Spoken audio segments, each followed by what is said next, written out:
A big lumbering maniac with an axe, yes, scary, but like a scrawny little guy that you can't take down, that he just keeps coming back, way scarier. Because you're like, I can take him down. Everyone thinks they can take me down in the movie, and they don't.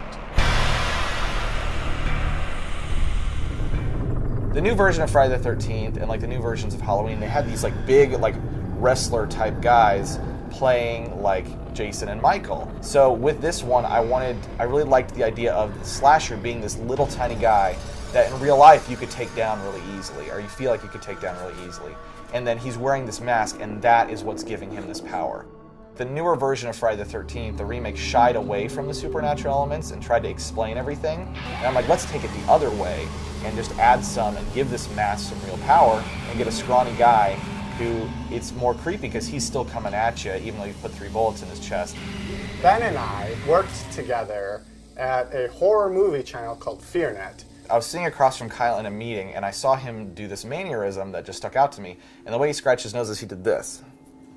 And I was just like, I want to build this slasher character around Kyle. So he's sketching, and all of a sudden he passes me a note.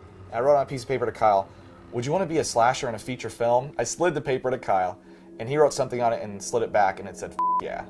Made me do it really depends on you feeling scared of Thomas, but also sympathize with him.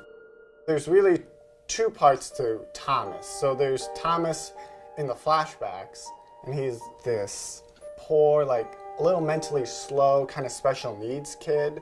So playing that is very different than when I'm holding an axe, swinging it, murdering people. So I really got to develop 2 kind of separate characters, because Thomas, the poor, abused little boy, is, you know, scrunched up and like closeted and won't let anyone in because he's constantly getting hurt. And then the maniac kind of Thomas is like, he's been set free, he has no more inhibitions, and he does what he wants.